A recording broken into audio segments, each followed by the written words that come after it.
En materia arbitral, la doctrina extranjera viene discutiendo hace algunos años un tema que se llama la extensión del convenio arbitral a partes no signatarias.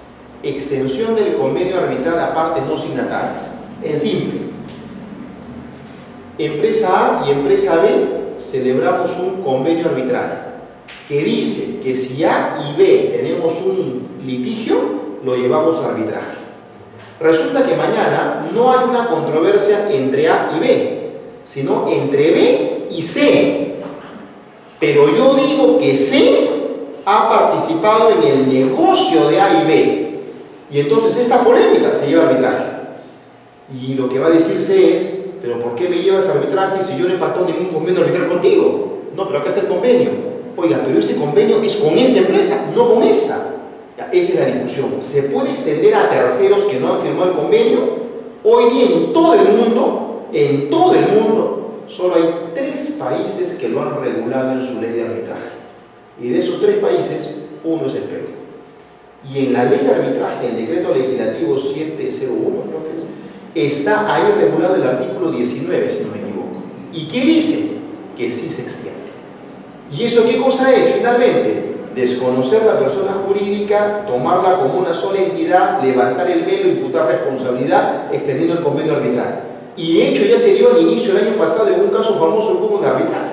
Y entonces se extiende. ¿Qué dice la ley? La ley dice que se puede extender este convenio a esta relación en la que no hubo convenio si es que esta parte ha tenido una participación activa y directa en este negocio. ¿Qué es una participación activa y directa? Se sujeta a interpretación. Claro, el tema siempre es polémico y ahí el tema va más. Oiga, yo aplico arbitraje. Cuando ustedes saben de que el arbitraje siempre es consensual porque se basa en el consenso. Acá hay convenio, no hay convenio, pues aplica. Y el de acá va patalear y decir, ¿por qué me llevan arbitraje? Y se aplica y se lava y dice, muy bien, usted tiene que pagar tanto. Oiga, pues yo me firmó un convenio arbitral. Sí, pues tuvo participación activa y directa. Entonces el tema, claro, lleva a distintos escenarios, ¿no? Es bastante interesante hasta dónde puede llegar ese tema de desconocer. Y claro, esto guarda relación con ¿qué? Con los grupos de empresas. Los grupos de empresas en los que tú tienes varias empresas vinculadas económicamente y a veces las tratativas son con una, pero en la realidad los hechos se presentan con otra. Entonces, ¿hasta dónde se le puede implicar? Por ejemplo, ¿no? El caso laboral, cuando mucha gente no se percata de eso en la realidad, ¿no? Oiga, voy a trabajar para una multinacional. Me han contratado de una multinacional. Sí, claro, sí, hay una empresa multinacional italiana que viene al Perú y me está contratando para que haga tal labor. Y la gente pues jura, ¿no? De que a mí me está contratando la multinacional italiana. Pero tú revisó bien tu contrato. Revisa tu contrato. Y mira quién te está contratando. Claro, por decir, la italiana es ABC Sociedad Anónima de Italia. Sí, pues, pero resulta que a ti te está contratando ABC Perú Sociedad Anónima. O sea, una filial de la empresa italiana. Es una filial la que te está contratando. Entonces la pregunta es, cuando mañana incumplan, ¿tú a quién demandas? ¿A la filial peruana o a la matriz italiana? A la filial peruana. Y claro, tú juras que te ha contratado, la italiana no te ha contratado. No te ha contratado. ¿Cuál puede ser el detalle? El detalle puede ser que la italiana tiene un patrimonio así y la peruana tiene un patrimonio pues así. Y claro, tú crees de que mañana le embargas a la matriz. Y no es así, pues. Y no es así. Entonces, por eso hay que diferenciar los niveles, ¿no? Ahora, claro, si hubiera una situación de fraude, etcétera, yo podría accionar contra la matriz. Hay que ver eso, ¿no? O sea, muchas veces las personas jurídicas son, por eso digo, escudos protector, ¿no? En este caso ahorita mediático, por ejemplo, de Odebrecht, ¿no? Que está dando vuelta. Odebrecht es un grupo con origen en el Brasil que lo conforman más de 65 empresas. Y claro, la brasilera es el núcleo, ¿no? La matriz, la fuerte y todo lo demás. Pero al parecer en las discusiones que tiene el Estado, según lo que ha salido en las noticias de las últimas semanas, se está decantando de otra manera, ¿no? Porque el Estado ha dicho, oiga, voy a exigir de que me indemnicen el daño causado, etcétera. Y más bien es la empresa la que ha notificado al Estado. Al revés. Y le ha dicho a mí de que le va a notificar por ciertos incumplimientos. y de que se someta el Estado peruano a la jurisdicción, algo parecido a una jurisdicción arbitral en Luxemburgo. ¿Y por qué Luxemburgo? Bueno, porque se va a aplicar el tratado Perú-Luxemburgo. ¿Y qué tiene que ver Luxemburgo? Bueno, es que en realidad el Estado peruano, cuando ha contratado para las obras acá en el Perú con Odebrecht, no ha contratado con Odebrecht de Brasil, sino con la filial de Odebrecht de Luxemburgo. Una cosa distinta. ¿Y por qué le hicieron firmar los de Odebrecht a la de Luxemburgo? Porque hay un tratado Perú-Luxemburgo que tiene todo un sistema de establecimiento, de solución de controversias. Y entonces el tema no se va a ir a Brasil, el tema se va a ir a Luxemburgo. Y quienes van a tener que responder aparentemente no es la matriz, van a tener que responder las filiales. Váyase a saber de qué tamaño son esas filiales. ¿Es el monstruo gigantesco o es así? A ver que decir las diferencias, ¿no? Y a veces, no, que hemos contratado con tal, envía tu contrato. Y claro, el contrato parece que hizo otra cosa, ¿no? Entonces, por eso digo, la persona jurídica hoy día pues lleva estos niveles de complejidad distinta, ¿no? Y cuando se ven a los integrantes de la persona jurídica hay que verlo en relación al contexto, no en general. En temas tributarios, por ejemplo, se da el caso de las colaboraciones empresariales como los consorcios, que en muchos casos, bueno, por temas tributarios pueden contar con RUC y temas tributarios también le dan una capacidad para poder pagar lo que es ONP de salud. El tema se da que cuando contratan trabajadores y los trabajadores quieren demandar, no tienen, los consorcios no tienen capacidad jurídica y no son personas jurídicas, entonces se pierden el aire ese derecho que tienen los trabajadores y hay tema de indefensión ahí por esa parte, ¿no? Es cierto, es que ahí, por ejemplo, eso genera a veces confusión, ¿no? Para efectos tributarios, como tú bien lo señalas, y específicamente para efectos de impuesto a la renta, un contrato de colaboración empresarial como un consorcio o una asociación en participación se considera persona jurídica, lo cual no significa que sea persona jurídica, porque la Ley General de Sociedades que lo regula expresamente estipula que no constituyen personas jurídicas. Entonces, ¿qué son? Contratos. Y claro, hay que diferenciar eso, ¿no? Hay quienes creen, oye, yo estoy contratado por un consorcio, y el consorcio, no, pero si existe, el consorcio tiene RUC. Oiga, esos son efectos tributarios, esa es otra cosa. No confundamos las cosas. Para efectos tributarios, sí, pero eso no significa que yo mañana demando al consorcio. Yo mañana demando al consorciado, que es diferente, ¿no? Entonces ahí hay que tener en cuenta esos niveles, porque cómo se presenta. Y a veces la confusión es mayor porque hay personas jurídicas que se llaman consorcios. Y eso genera una confusión mayor, ¿no? Hay quienes dicen, oiga, pero no es cierto, eso de que el consorcio no es persona jurídica, no es cierto. Yo conozco un consorcio que es persona jurídica. Oiga, Consorcio Minero Horizonte, Sociedad Anónima. No, ese no es un consorcio, es una sociedad anónima que se llama consorcio. Es otra cosa. Que es otra cosa, que eso ya es un tema ya de registro público, ¿no? Porque no debería permitir esas confusiones, no debería permitir que se llame de una manera que no corresponde. El grupo de empresas que decía hace un rato, el grupo de empresas no es persona jurídica. Oiga, pero si yo he visto Grupo Crédito Sociedad Anónima, es que no es un grupo de empresas, es una sociedad anónima que se llama grupo. Y claro, comienza a generar un enredo esto en la nomenclatura, ¿no? Pero no es, pues, el nombre no es lo que hace, ¿no? Lo que pasa es que a veces por modas se utilizan nombres que no corresponden, ¿no? Por ejemplo, cuando se ponen los nombres de las empresas, algunos le llaman primero compañía, empresa, corporación, grupos, nombres. Pero a veces pues, son cosas simplemente de moda, ¿no? Cuando tú llamas Corporación ABC, Sociedad Comercial de Responsabilidad Limitada, SRL. Oye, eso es un disparate, ¿no? Porque estás tomando un nombre que no es de acá. Corporación viene de otros derechos. En otros derechos, ¿qué cosa es una corporación? Una sociedad anónima.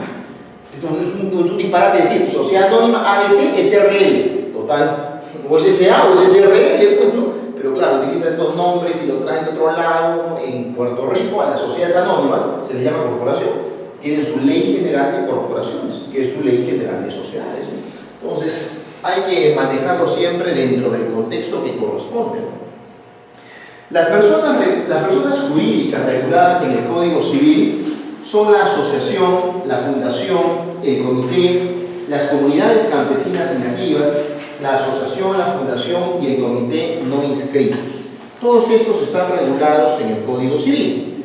Las personas jurídicas pueden ser enfocadas bajo varios criterios. se les puede entender como personas jurídicas de derecho público o personas jurídicas de derecho privado, dependiendo de cuál es el punto de partida o origen de estas. Han surgido dentro del ámbito del derecho público para prestar servicios públicos o han surgido en el ámbito del derecho privado para actividades privadas.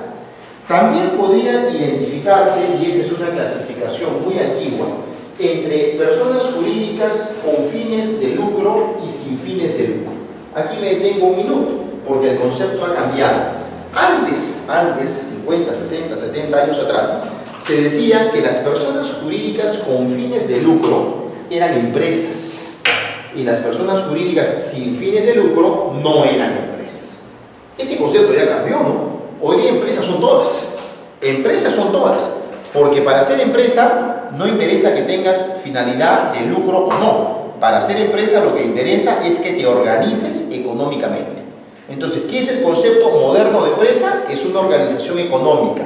¿Qué significa organización económica? Que maximiza ingresos, minimiza costos, porque la diferencia se llama rentabilidad. Yo quiero que los beneficios, o sea, los ingresos, sean lo más alto posible y los gastos sean lo más bajo posible. Conseguir más por menos. La diferencia se llama rentabilidad. Eso es empresa. Y eso lo persigue una minera como lo persigue un club. Lo persigue un banco como lo persigue una universidad. Todas son empresas. Claro, algunas lo que reciben se lo llevan al bolsillo, finalidad lucrativa. Y otras lo que reciben lo reinvierten en la empresa, finalidad no lucrativa. Cambia por la finalidad, pero todas son finalmente empresas. Y esto está cambiando, ha costado y todavía quedan rezagos, ¿no? Por ejemplo, en el concepto de antaño, las primeras que eran empresas tenían que tener una ley de sociedades y las segundas que no eran empresas tenían que ir en el Código Civil. Y eso hasta el día de hoy lo tenemos en el Perú así. ¿Dónde está regulada la asociación? En el Código Civil.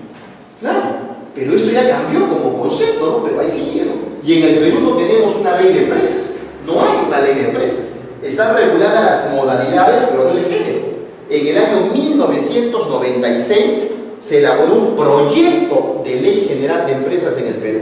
Se le dio vuelta y al final nunca se aprobó. Y quedó en proyecto. Y hasta el día de hoy no tenemos una ley general de la empresa en el Perú.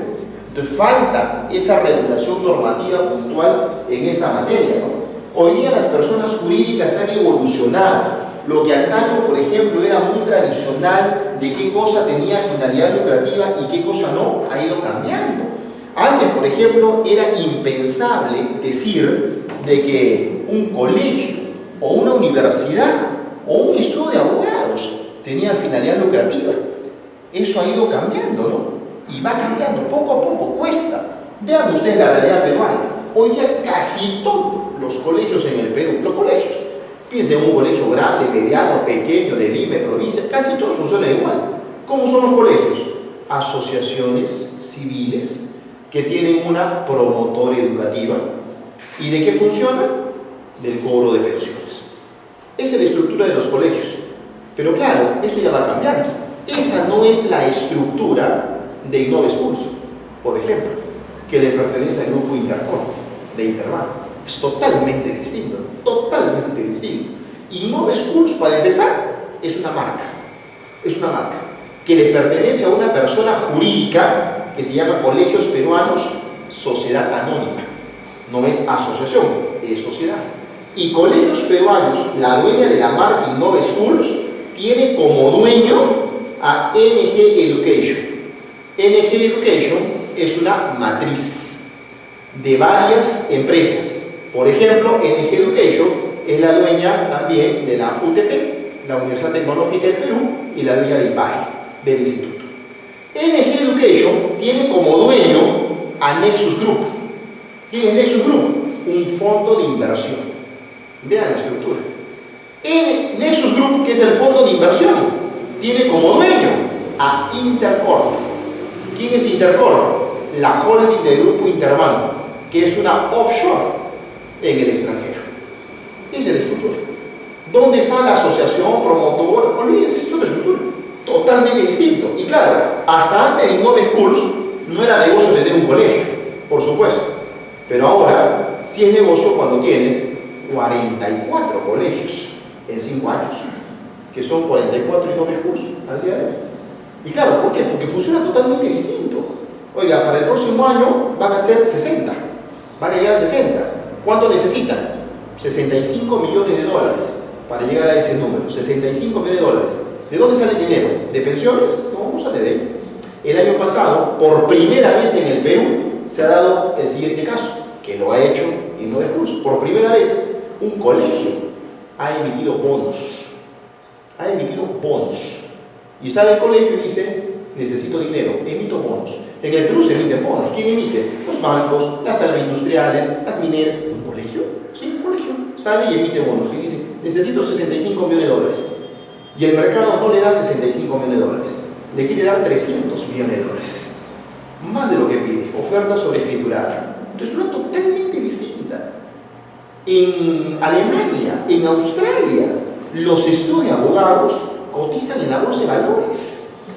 Cotizan en la bolsa de valores y emiten acciones. Y el inversionista viene y compra. Y con eso se levanta capital. O sea, son estructuras muy diferentes, pues, ¿no? De lo tradicional. Acá todavía queda un poco el sesgo. Vean los clubes deportivos, los clubes de fútbol, asociaciones. En Europa son sociedades anónimas, emiten acciones, emiten bonos, cotizan en la bolsa, dan franquicia. Totalmente distinto. Las universidades, aquí eso que ya está cambiando. Acá tienes de los dos tipos, ¿no? Las antiguas, las tradicionales, asociaciones. Las modernas, tipo UPC, San Ignacio de Loyola, ¿cómo son? Son sociedades anónimas. La San Ignacio de Loyola acaba, hace 2 meses, acaba de vender el 25% de su accionariado. La San Ignacio de Loyola, ¿quién se lo ha comprado? Un fondo de inversión extranjero. Un fondo de inversión extranjero. Hoy día tiene el 25% de las acciones. La UPC, hace varios años vendió su accionariado el 86%. ¿Quién lo tiene hoy? Laureate International Universities. ¿Quién es? La mayor holding de universidades del mundo, francesa. ¿Cuántas universidades en todo el mundo? Más de 900 universidades.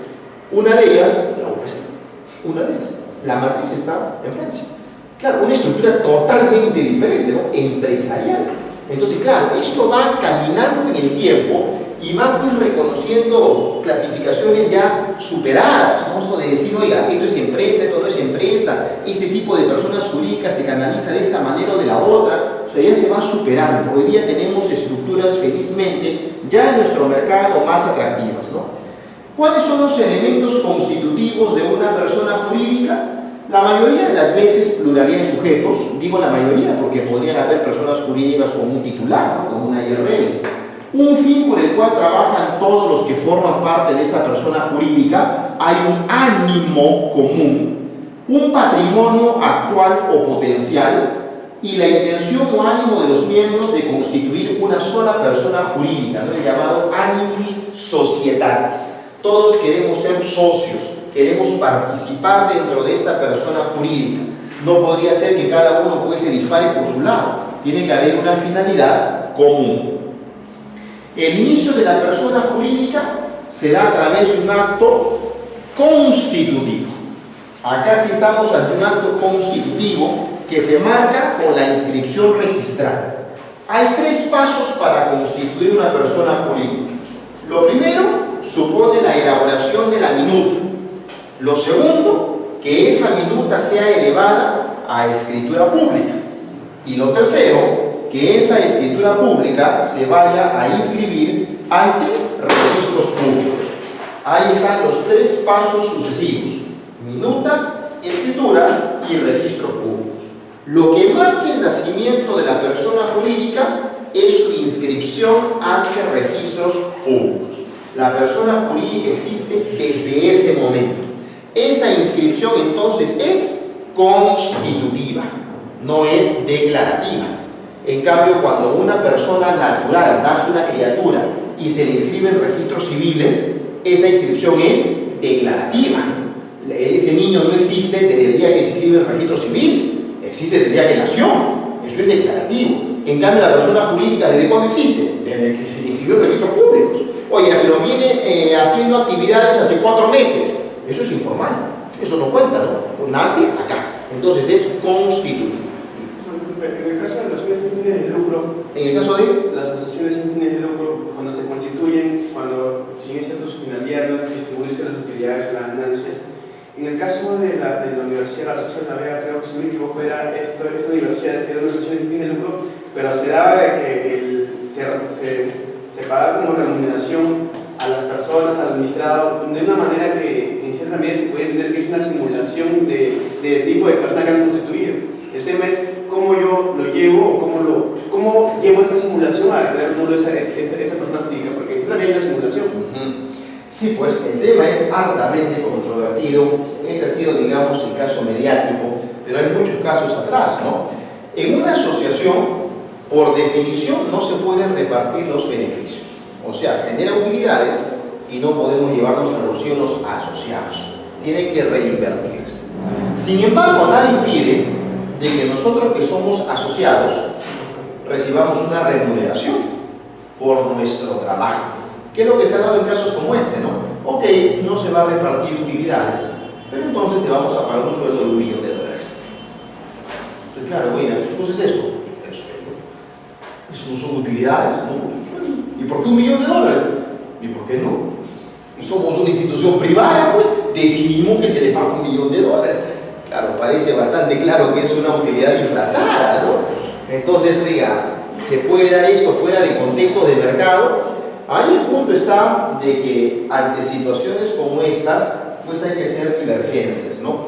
Una cosa es lo que se puede hacer y otra cosa es los efectos que genera. Guardando las distancias, es como cuando a nivel tributario la SUNAT te dice, oiga, mira, si tú vas a disponer de un bien, por ejemplo, y vas a arrendarlo, mira, tú puedes cobrar el precio que quieras, pero para la SUNAT mínimo es un 6%, y yo te cobro en base a eso. Punto. Algo así tendría que canalizarse acá, ¿no? Oye, si quieres pagar eso, paga lo que quieras, pero a partir de tanto, yo te cobro una distribución de utilidades y me pagas el impuesto correspondiente. Claro, ¿por qué? Porque si bien no se puede frenar esa voluntad, supuesta voluntad, pero también tiene que generar algún efecto en tanto se está haciendo una disposición de ese patrimonio, ¿no? Y ahí ya la SUNAT tiene criterios ordenados en torno a esto, ¿no?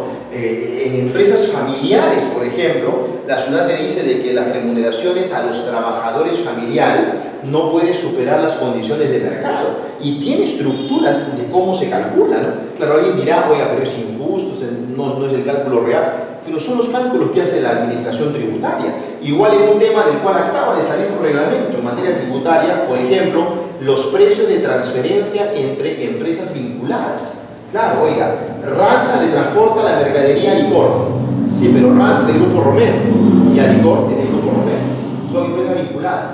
Entonces RANSA le va a cobrar a Licor por transportar la mercadería, le va a cobrar $1 millón. Oye, un momentito, pero normalmente ese viaje vale $20.000, después con $1 millón, ¿no le estará haciendo para tener un super gasto como costo fiscal y deducir impuestos? ¿No será para eso? Entonces, claro, la SUNAT te dice, mira, cobre lo que quieras, pero para mí, a partir de tal cantidad, yo lo calculo de esta manera y me comienza a generar efectos, ¿no? Entonces hay precio de transferencia. Entonces yo te digo, oiga, de acuerdo al mercado tiene que ser tales valores cuando son empresas vinculadas, ¿no? Entonces se le comienza a dar un tratamiento especial a estas situaciones para que no se abuse de esas estructuras particulares en personas jurídicas, ¿no? Y siempre hay límites, o sea, son cuestiones que la ley va a establecer, más allá de que se condicionó con la propia realidad. Las personas jurídicas, este es un tema que tiene bastante actualidad. Las personas jurídicas no actúan por sí mismas, porque la persona jurídica es, como ustedes sabrán, una ficción legal, ¿no? Es un invento, ¿no? Oiga, la sociedad anónima es un invento jurídico, ¿no? O sea, yo no puedo tocar la sociedad anónima, ¿no? Es una figura, la persona natural sí, bueno, tiene existencia física, ¿no? Oye, yo puedo tocar a la persona física, pero no a la persona jurídica. Entonces, como no puede actuar por sí misma, actúa a través de la representación. Y aquí se aplica la llamada teoría del órgano, la teoría de los órganos, porque funciona a través de órganos de gobierno. La representación puede darse en varios niveles: la representación orgánica, la representación voluntaria y la representación procesal. La representación orgánica corresponde a los directivos de la persona jurídica. ¿De quién representa, oiga, la sociedad anónima? El gerente general, en principio. La representación voluntaria es cuando se confiere el poder a una persona independientemente de su relación con dicha persona jurídica. Vamos a nombrar a un apoderado, por ejemplo. para que nos represente en la ciudad de Trujillo. ¿Listo? Es un apoderado. Y la representación procesal es la que se otorga para un proceso. Oiga, vamos a nombrar como apoderado judicial al asesor legal, al abogado de la empresa.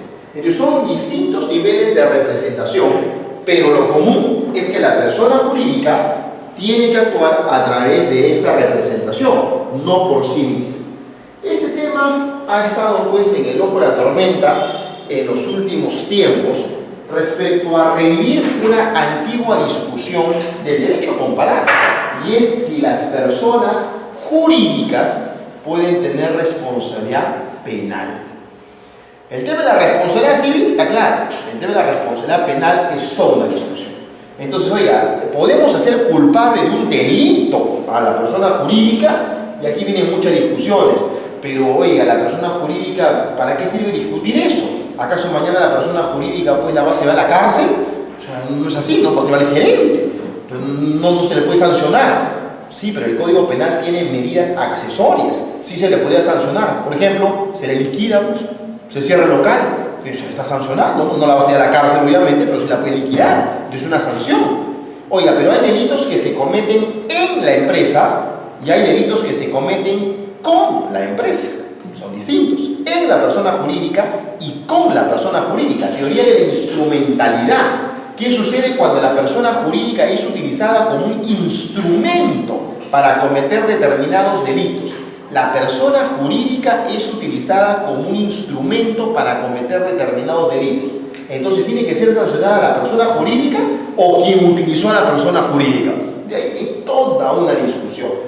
Entonces, el Código Penal tradicionalmente en el Perú ha tenido y tiene un artículo 27, que es la responsabilidad del actuar por otro, pero no le es suficiente. Lo cierto es que ir evolucionando hasta que se ha dado esta ley de que establece la criminalización de ciertas acciones de las personas jurídicas. El tema, ¿por qué estaba más en boga? Porque esta norma se ha discutido, se ha dado, en fin, todo esto, ha habido una vacatio legis, ¿no? O sea, se le ha empujado en el tiempo hasta que entre en vigencia. ¿Cuándo entró en vigencia? El 1 de enero de este año. Ahorita ya entró en vigencia, finalmente. Entonces hay una responsabilidad penal de personas jurídicas. Y lo que se ha establecido es que para, entre comillas, zafarse de esta responsabilidad penal, lo que hay que hacer es un sistema de cumplimiento normativo. O sea, ¿cómo yo me exonero de responsabilidad penal para la persona jurídica si yo acredito que tengo todo un sistema de control, de fiscalización? Ahí vienen las políticas antisoborno, por ejemplo, que con los últimos casos mediáticos ha surgido, pues, ¿no?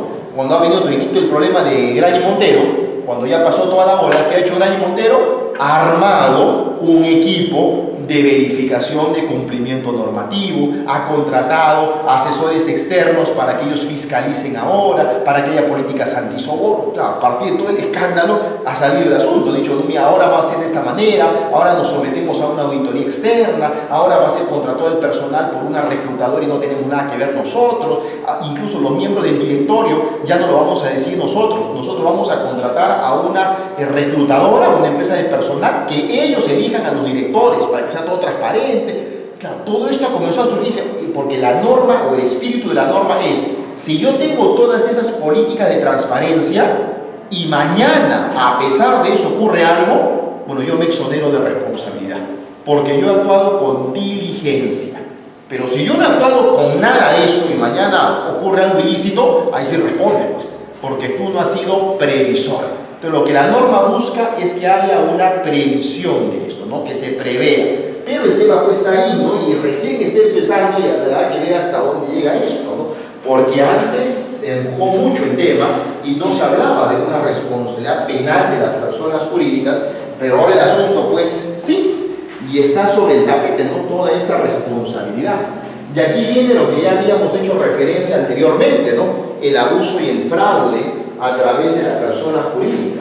La persona jurídica puede ser utilizada como un instrumento para cometer delitos, por supuesto. ¿Qué cosa es un delito de lavado de activos? Un delito de lavado de activos es un delito que utiliza básicamente personas jurídicas. Es utilizado a través de las cuales se lava dinero. Dinero de origen ilícito adquiere una apariencia de dinero lícito y se utilizan personas jurídicas. Entonces se le comienza a dar apariencia. Eso es el lavado de activos, ¿no? Oiga, tenemos dinero de origen ilícito, tenemos 20 millones. Bueno, si los 20 millones hoy día yo los pongo en una cuenta bancaria, imagina, todo el mundo se entera y las autoridades se enteran. ¿Qué hacen las organizaciones criminales? Toman los 20 millones y los reparten en negocios. La famosa labor del pitufeo, ¿no? Tomo los 20 millones y con 4 millones me compro un edificio. Ese edificio tiene departamentos y vendo los departamentos. Con el dinero que recibo me compro 10 autos. Vendo los 10 autos. Con el dinero que recibo me compro pues hago un casino, etc. Cuando mañana más tarde, oiga, la autoridad cae encima, ¿usted dónde tiene dinero?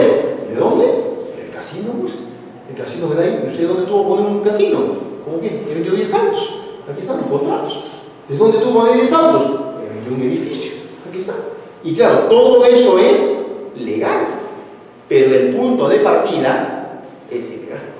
Entonces, esto en la práctica es un problema. Ustedes sabrán de que la actividad de mayor movimiento económico, la más rentable en el mundo, es una actividad ilícita, el lavado de dinero. Lo que más dinero mueve en el mundo no es una actividad legal, no es la minería, no es la banca, es el lavado de dinero. Es un problema mundial, ¿no? Y entonces, ¿qué utilizan? Empresas, pues, personas jurídicas. Se constituyen personas jurídicas que son ficticias. De ahí viene toda la discusión, ¿no? Y ahí se está utilizando como un instrumento. Entonces hay que hacer responsable ¿a quién? ¿A la persona jurídica o a quien constituyó la persona jurídica? El fin de las personas jurídicas se da, así como su nacimiento, por un acto inscribible. Cuando empezó la vida de la persona jurídica, hubo un acto inscribible que fue la inscripción de la Constitución. Y cuando muere la persona jurídica, hay otro acto inscribible que es la inscripción de la extinción. Entonces, al final de la vida de una persona jurídica hay 3 momentos: la disolución, la liquidación y la extinción. Disolución, liquidación y extinción. ¿Cuándo se da la extinción? Cuando se inscribe ante registros públicos. Y en ese momento deja de existir, pues la persona jurídica ya no tiene vida. Hasta ahí llegó la vida de la persona jurídica. Esta es la secuencia. La disolución, cuando se incurre en alguna de las causales previstas en la ley. La liquidación, que significa pagar todas las deudas de la persona jurídica. Y finalmente la extinción, que es la partida de defunción de la persona jurídica. Las causales son diversas, ¿no? La ley establece determinadas causales, que son las causales legales, pero también hay causales voluntarias. Oiga, nosotros hemos decidido liquidar la persona jurídica. ¿Y por qué? Porque no queremos seguir con la persona jurídica. Queremos liquidarla, pues. Ah, perfecto, esa es una causal de disolución. El acuerdo de los titulares, de los socios, de los asociados. Entonces, las causales pueden ser establecidas en la ley o pueden ser voluntarias. Luego viene la liquidación, que es el pago de las cuentas adeudadas. Hay un derecho de todo empresario, que es el derecho de salida del mercado. Pero este derecho no es tan simple, es un derecho de salida ordenada del mercado. Oiga, ¿yo puedo cerrar las puertas de la persona jurídica? Sí, pero primero paga las deudas. Esa es salida ordenada del mercado. Entonces se nombra un liquidador o liquidadores para que paguen las deudas. Pagadas las deudas, si hubiese un saldo, o sea, un remanente, eso se le entregará a los socios, en el caso sea persona jurídica con finalidad lucrativa, o se destinará a otra institución similar, en el caso sea una persona jurídica sin finalidad lucrativa, si es que hay un remanente. Pero no se le puede entregar primero a los socios y luego a los acreedores, ¿no? El pago es primero a los acreedores. Y ya liquidada la persona jurídica, viene la extinción, que no es otra cosa que ponerle fin a través de un acto inscribible. Este acto inscribible va a marcar la pauta también de la persona jurídica respecto a su existencia. Ahora bien, las personas jurídicas pueden cambiar de modelo de organización, lo que se denomina la transformación. ¿Se puede transformar una persona jurídica? Por supuesto. de repente empezó como una EIRL y luego quiere incorporar a un socio y se transforma en una sociedad anónima. O de repente empezó como una sociedad comercial de responsabilidad limitada con 2 socios y luego uno de ellos se va, me deja solo y quiero continuar como EIRL. Hay muchas situaciones. La más controversial hasta el día de hoy en el Perú es cuando se quiere transformar una asociación en sociedad anónima. Ese es un tema bastante complejo, porque una asociación no puede repartir las utilidades a sus asociados, pero una sociedad anónima sí. Entonces, ¿qué sucede si nosotros creamos una asociación, amasamos un patrimonio, que no lo repartimos obviamente, y después que tiene este patrimonio la transformamos en sociedad anónima y ahora reparte todo? Nos saca de vuelta de lo anterior, ¿no? Oye, pero estoy repartiendo porque soy sociedad anónima. Sí, pero tú lo has generado siendo asociación. ¿Se puede o no se puede? La norma en el Perú es bastante genérica, ¿no? Lo que dice la Ley General de Sociedades es que todo tipo de persona jurídica no societaria, como una asociación, se puede transformar en una persona jurídica societaria, como una sociedad anónima. Eso es lo que dice. No dice más. No dice cuál es el destino del patrimonio. ¿Qué dice la jurisprudencia registral? Dice de todo. Acá hay varios criterios, ¿no? Hay jurisprudencia registral que dice no se puede transformar. Hay otra que dice sí se puede transformar libremente. Hay la que dice antes de transformarla tendría que liquidarse. Hay una que dice bueno, se transforma pero el dinero que venía del anterior no se puede repartir. Comienza a haber un montón de criterios sobre el particular, ¿no? ¿Cuál es el criterio que hoy día prepondera en el derecho comparado? El criterio es que ese patrimonio anterior tendrá que reinvertirse la persona jurídica en la nueva, en la transformada, pero que no podrá destinarse a los titulares. O incluso podría constituirse un fideicomiso, pero no destinarse a los titulares, porque si no, se desnaturaliza la esencia de esa asociación. Sin embargo, el tema, reitero, sigue siendo polémico y hasta el día de hoy no hay una posición uniforme en el derecho peruano. La transformación de las personas jurídicas está regulada en la Ley General de Sociedades y se puede dar de cualquier tipo. Muchas veces la transformación implica justamente una evolución de la persona jurídica. Ahora bien, de todas las personas jurídicas, sin lugar a dudas, la más utilizada es la sociedad. Y dentro de estas, la sociedad anónima. Pero otra que también merece atención es la asociación. La asociación es el típico caso de un club, donde tenemos asociados. Y estos asociados aportan, son los que aportan económicamente para el mantenimiento de la asociación, para satisfacer intereses comunes.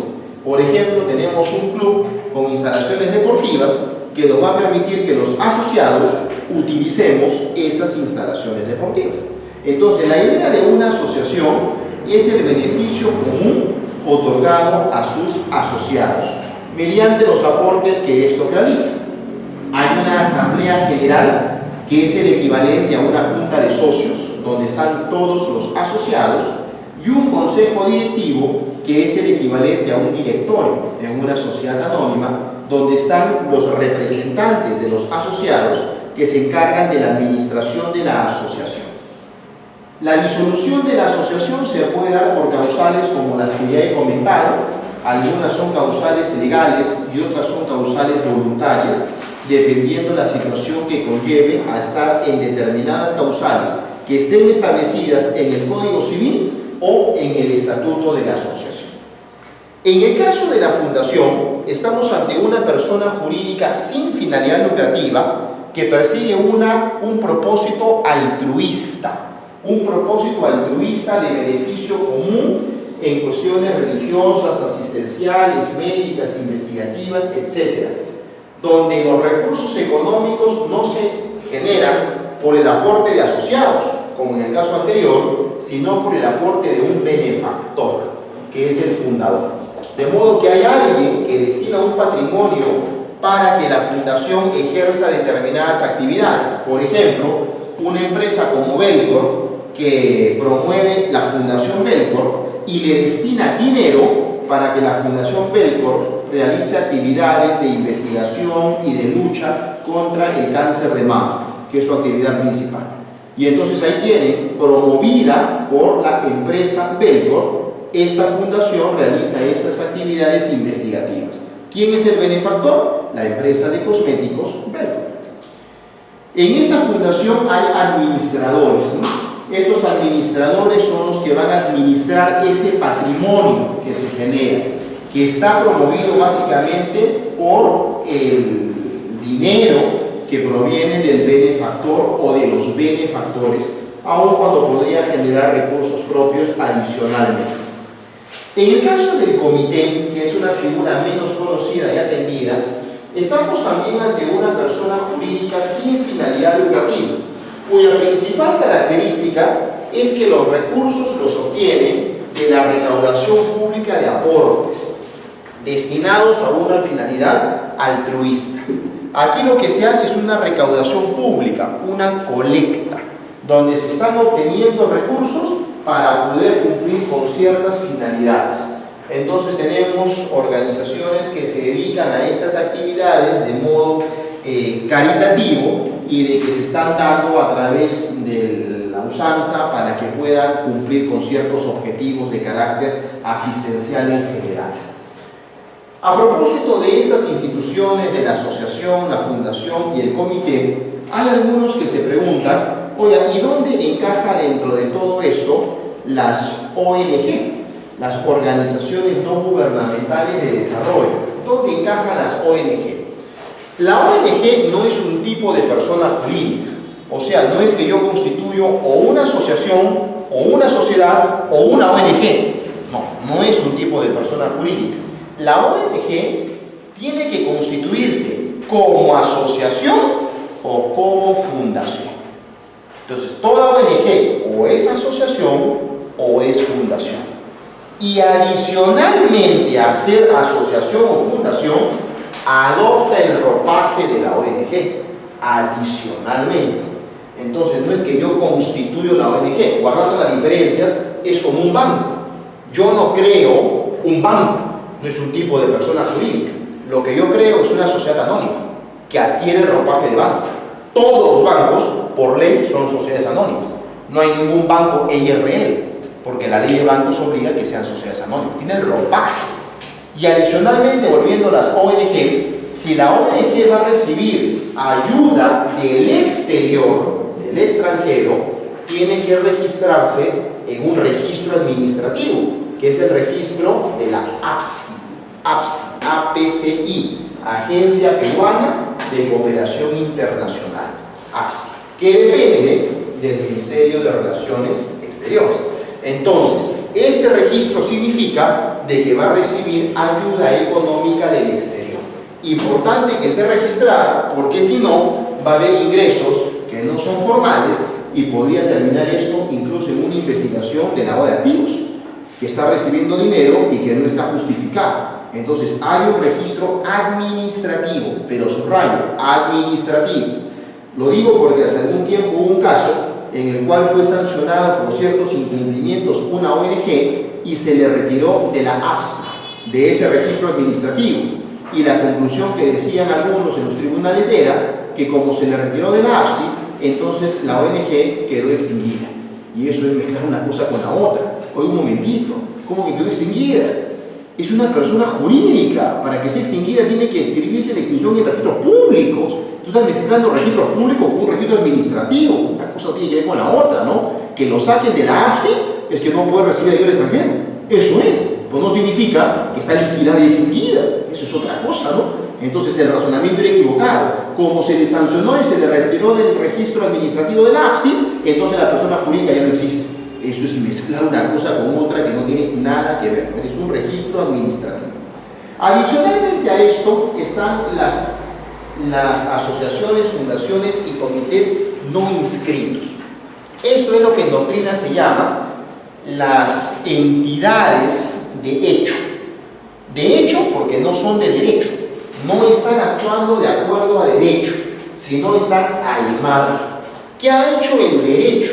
El derecho ha cambiado en el tiempo. Antes ni siquiera las miraba, porque decía, bueno, si está al margen del derecho, no la regulo. Pero hoy día el criterio es distinto. Oiga, ¿estas no se han inscrito? Sí, ok, pero no porque no te has inscrito, estás fuera del derecho. Tú estás dentro del derecho y yo voy a ser responsable a los que sean los titulares. Porque si no, termina siendo un incentivo para estar al margen del derecho. Si diríamos nosotros, como ciencia jurídica, ¿no? Como legislador, oye, si yo diría, a ver, los que se inscriben en el registro público se les aplican las normas, y los que no se inscriben no se les aplican las normas. El incentivo no me escribo, pues entonces, ¿para qué no se me apliquen las normas? Entonces la idea, no, un momentito, a todos se les aplican las normas. La diferencia está que a ustedes con beneficio y a ustedes sin beneficio, para que sea un incentivo a que se inscriban. Pues, eso es, ¿no? Por eso que en la Ley General de Sociedades también se regulan a las sociedades irregulares. ¿Y qué se dice? Todos los que sean socios de acá responden en forma personal, solidaria y limitada. Entonces, claro, lo ponen contra la pared para que pase a este lado. Antes el criterio era otro, ¿no? No se les regula. Con lo cual están felices, pues entonces si no se me aplica la norma, mejor no me inscribo y se acabó el tema. Hoy el criterio es distinto, ¿no? Por más que esté al margen del derecho, en tanto no se ha inscrito, sin embargo, el derecho, aún en estos casos, le alcanza. Pero le alcanza sin beneficios, con responsabilidad personal que tiene. Entonces ahí está toda la regulación de las personas jurídicas en el Código Civil en cuanto a asociación, comité, fundación y organismos no inscritos, que como ustedes verán conforma el panorama completo del derecho de personas. Hemos visto entonces derecho de personas en sus variantes de personas naturales o físicas o individuales y el de personas jurídicas o colectivas. Todo lo cual finalmente está contenido pues en este primer libro del Código Civil dedicado al derecho de las personas. Y ya para cerrar, tan solo decir que hemos querido resaltar, como lo hemos hecho a lo largo de esta exposición, de que el derecho civil es una disciplina jurídica bastante antigua y tradicional. Sin embargo, a pesar de todo ello, merece un enfoque contemporáneo moderno. Hemos querido resaltar prioritariamente aquellos aspectos que son más novedosos o poco atendidos hoy por el derecho y a donde deberían ustedes enfocar su atención. Ya no el derecho tradicional, que finalmente está ahí bastante desarrollado, sino hacia el nuevo derecho contemporáneo de nuestros días, que en disciplinas jurídicas tradicionales despierta la curiosidad. Y ustedes han visto que hay muchas preguntas que todavía le faltan respuesta. Y es ahí donde tenemos que analizar, ¿no? Cuestionarnos, tomar el derecho civil y vincularlo con otras materias. Lo hemos hecho a lo largo de la exposición: derecho laboral, industrial, societario, porque eso es el derecho. No son compartimentos estancos y separados, es una integridad. Y lo que se busca es tener una visión integral que justamente sea eficiente al momento de abordar los problemas jurídicos. Muchas gracias por su atención.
que